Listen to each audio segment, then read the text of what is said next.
In this lesson, we explore V-Ray Virtual Frame Buffer. Basically, V-Ray Virtual Frame Buffer, or VFB, is a display window for V-Ray renders that include a number of V-Ray specific features which is not available in the 3ds Max frame buffer or 3ds Max rendered frame. And we'll learn all about these capabilities in this lesson. For now, let's open up the render setup window, and under V-Ray tab we have a frame buffer rollout, and here you can control some aspects of the frame buffer and also control how and where to save your final render. Using show last VFB button, you can open up the VFB window and take a look at your last render. And this is exactly the same as the last VFB button in the V-Ray toolbar. Enable built-in frame buffer is what allows us to render into the V-Ray virtual frame buffer. And if I disable it and render the scene, the rendering will be done in the 3ds Max's frame buffer and not V-Ray's frame buffer. Let me enable it again. Memory frame buffer, when enabled, creates the V-Ray frame buffer and lets you see the rendering process and generated image. And this process requires some memory. But if you are rendering a high resolution image and you have tons of render elements and the scene is very complex and heavy and consumes a lot of RAM, to save some memory you can disable memory frame buffer and enable V-Ray raw image file and then define where you want to save your render. And this way you don't get a feedback while rendering in the frame buffer. However, the image will be saved when the render is finished. And this way you get your final image and actually save some RAM, but without any live feedback in the virtual frame buffer. So if I disable memory frame buffer and start a render, you can see the engine is rendering the scene, but there is no live feedback of the process in the frame buffer. But if V-Ray raw image file was enabled and we had defined where to save the file, the render would have been saved in that path. So memory frame buffer option is here in case you are working with a heavy scene or a big final render and need to save some RAM. Let's make sure it's enabled for now. We have get resolution from max and it is enabled by default, and that's why V-Ray frame buffer takes the render resolution from the common tab of the render setup window. And if I want to set the render resolution from this rollout, I can simply disable get resolution from max and define the desired render resolution and pixel aspect ratio.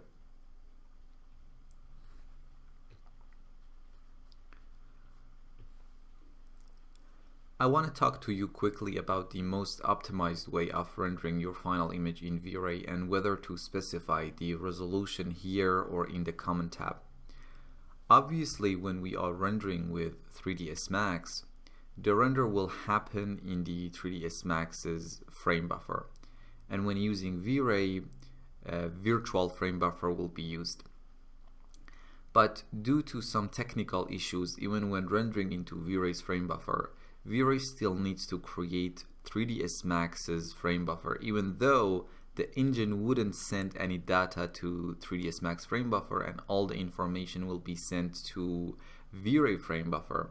But that initial effort will cost some memory, so this is how Chaos Group suggests we approach rendering. In the Common tab, set the output dimension to a very low value. In this case, we have an image aspect ratio of 1, so let's set the width and height to 100 and 100. In the render output group, disable rendered frame window, which is 3ds Max frame buffer. Now under V-Ray tab and virtual frame buffer rollout, make sure get resolution from max is disabled. Now you can define the resolution, which was 800 by 800. And now if you start the render, you are gonna have some optimized experience and rendering. Let me stop the render for now.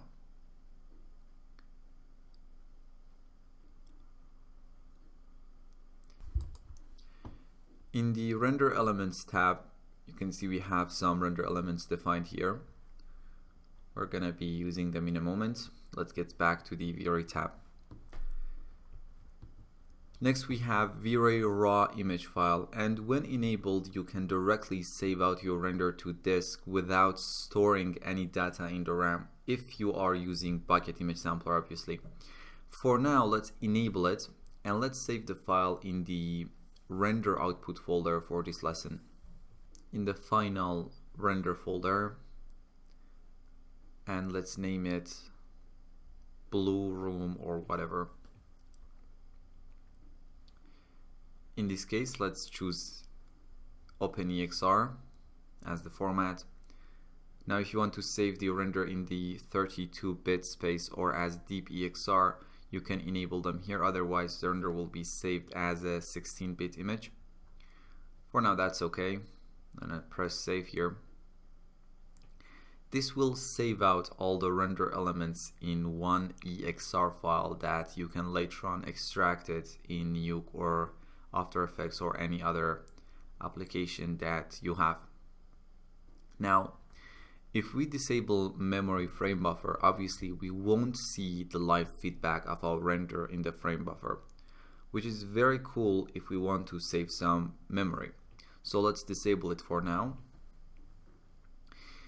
But we can utilize this generate preview option, which creates a small preview of what is being rendered. So let's render the scene and see what we get.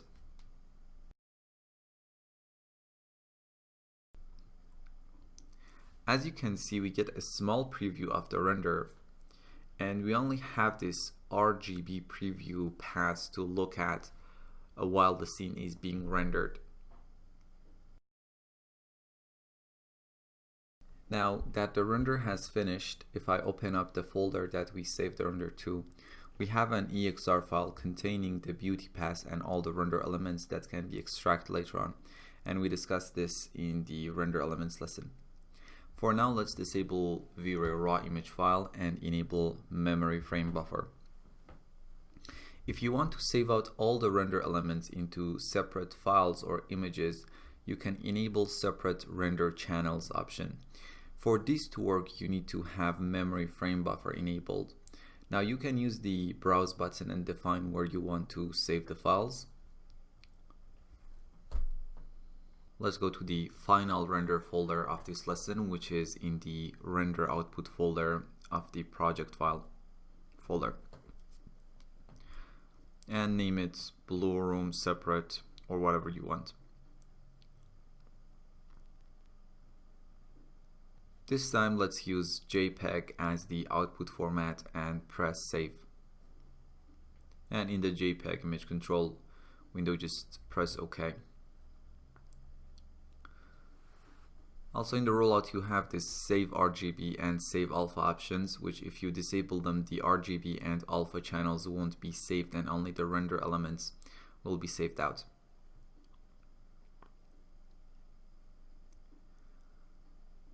Now if we render the scene, all the render elements and our beauty and alpha passes also will be saved out in separate files to that final render folder that we define.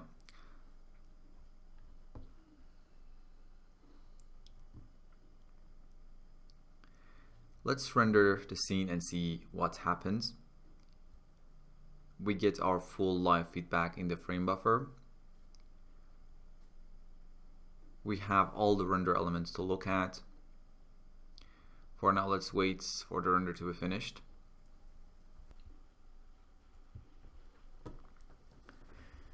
Now that the render has finished, if I open up the destination folder, as you can see now we have all these separate JPEG or JPG files for each render element. For now, let's disable separate render channels and take a look at the V-Ray frame buffer interface itself. First, let's add this current render to the history list so we can access it later on. Also, let me double click on this final render and load it in the virtual frame buffer. Also, let's hide the history window so we won't get distracted. Up here we have the V-Ray Virtual Frame Buffer or VFB toolbar. On the left side, using Render Elements dropdown, we can select any of the available render elements.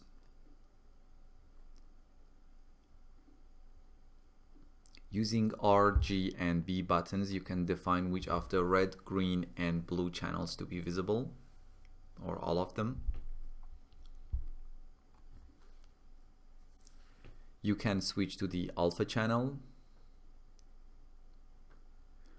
or switch to the monochromatic mode.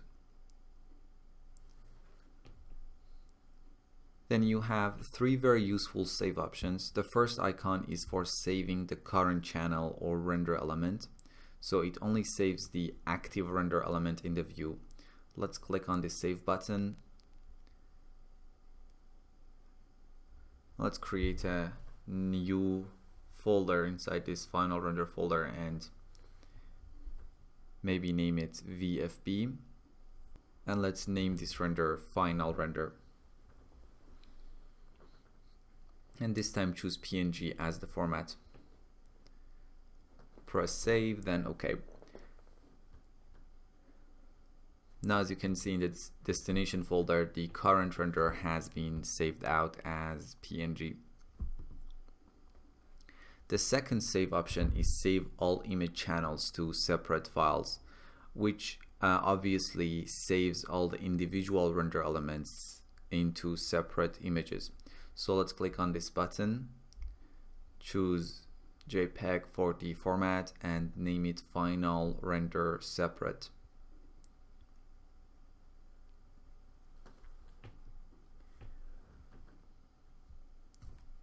Now press save, then OK. If I click on the save button again, you can see all the individual render elements are going to be saved as JPEG images.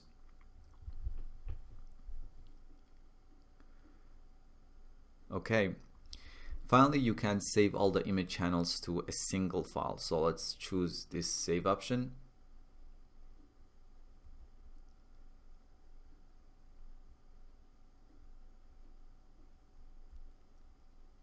And in the VFB folder that we just created, let's name it something like final render all-in-one. Choose OpenEXR or V-Ray image as the format and press the save button. Now if I go to the destination folder again, all the channels has been saved in one EXR file that can be extracted later on in your compositing application. Next we have load image, which lets you load any image in the frame buffer, and sometimes I find myself using this option to load reference images. Using clear image, you can clear out the current content of the frame buffer. It's not gonna delete it from the history list if you have already saved it there, but it's just gonna clear the current content of the frame buffer window itself. So maybe let's clear the current render and we can load it again from the history list if we want to. And this option can be useful sometimes to avoid confusion with previous renders. We have duplicate to max frame buffer, which creates a duplicate of the current render in the 3ds Max frame buffer. Track mouse while rendering forces V-Ray to render the closest bucket found to the mouse pointer. So if I start the render and enable this option, you can see wherever the mouse is, the closest buckets around it will be rendered.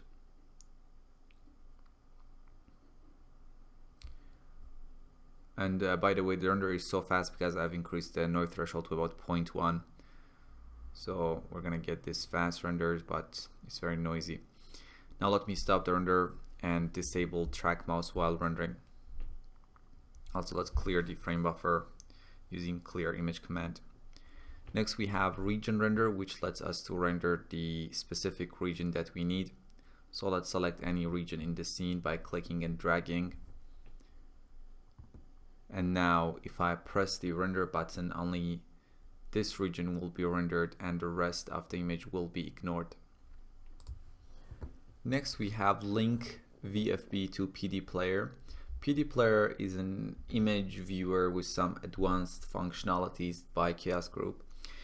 We have some comparison options. What we can do in the history window is to define two images as A and B images. Maybe let's use this shade 7000 as image A and this incandescent 3200 as image B.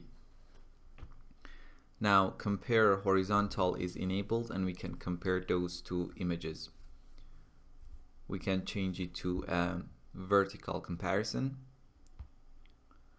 or using this other tool, swap and AB images.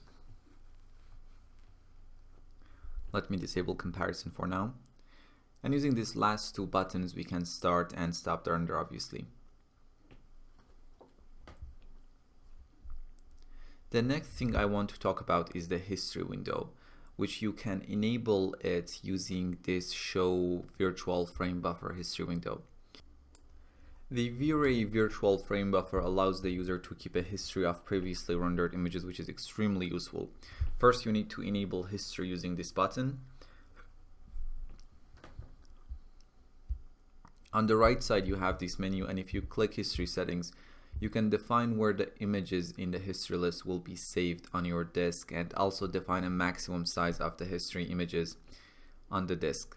I think by default it's something about 100 megabytes, but you can increase it like me if you want to save more renders in your history list, especially if you have render elements and you are rendering high resolution images. This 100 megabytes can be reached in a few renders.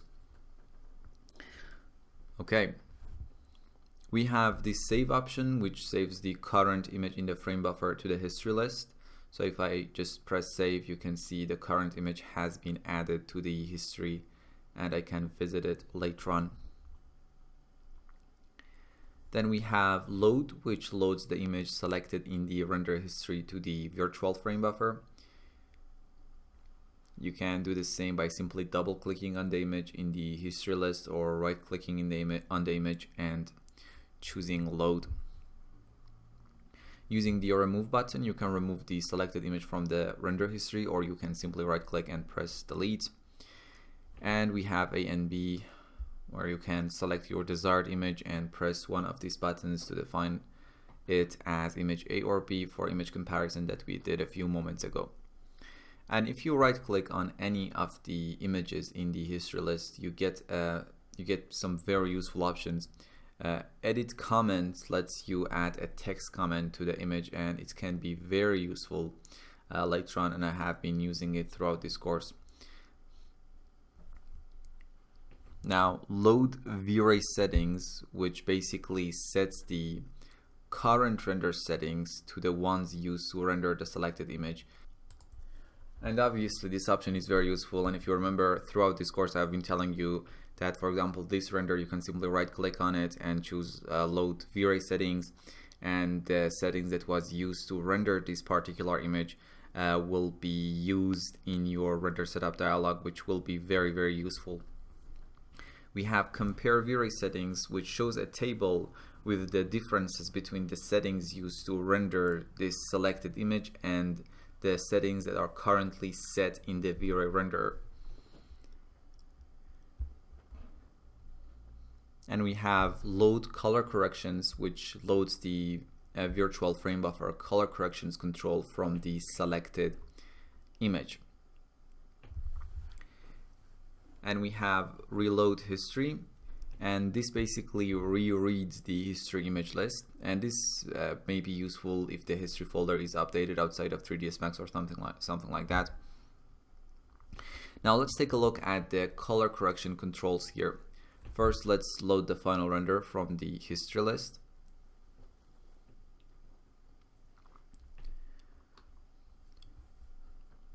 To access color correction controls, you need to enable show corrections control on the lower section of the interface.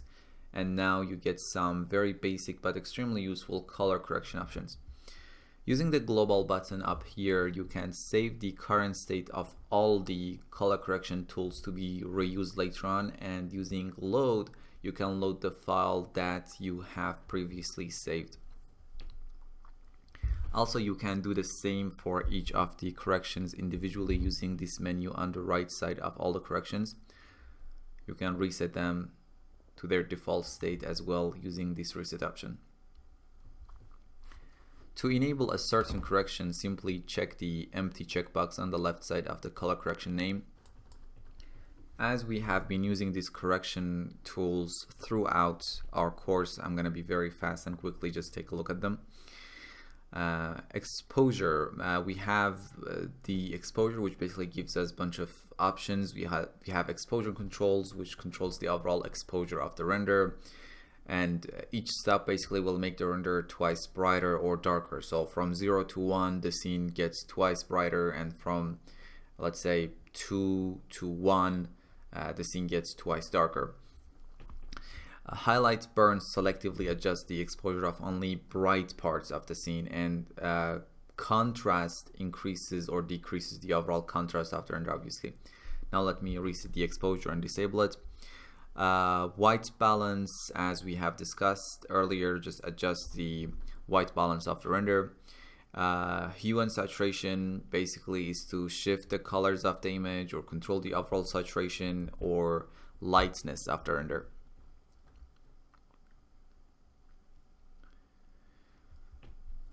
Using color balance, we can adjust the overall tone of the image in the shadows, midtones, and highlights of the image.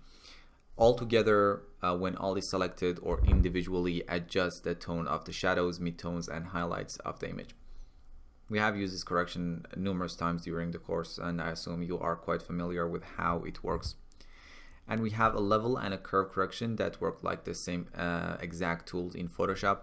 In this case, let's add some contrast using the level adjustment by making the low and high values to be close to each other. Let me disable levels. We can possibly get a better result if we use the curve correction.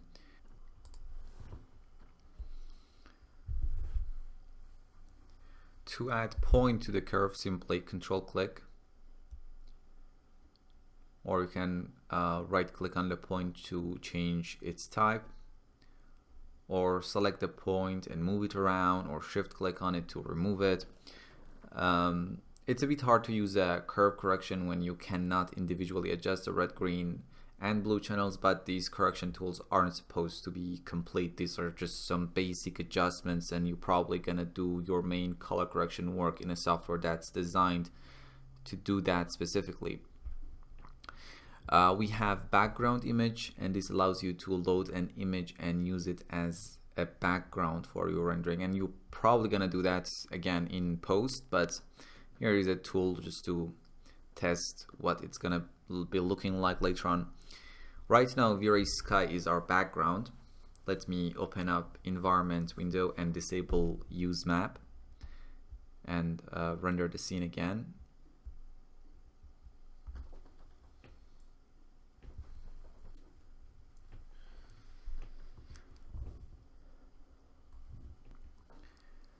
Now that the render is finished and we don't have any background, if we enable background image, we can choose an image to be used as the background of the render. In the images folder, let's use this sky image.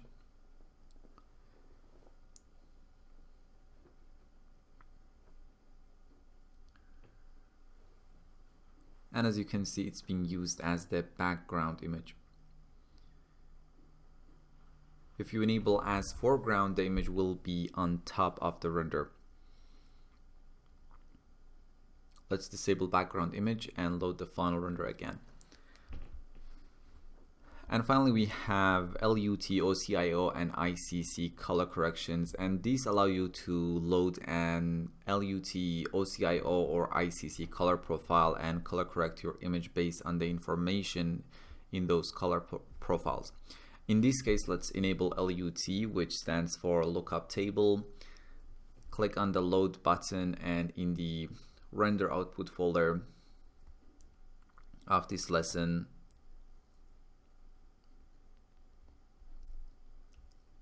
there is a .cube file which you can load here.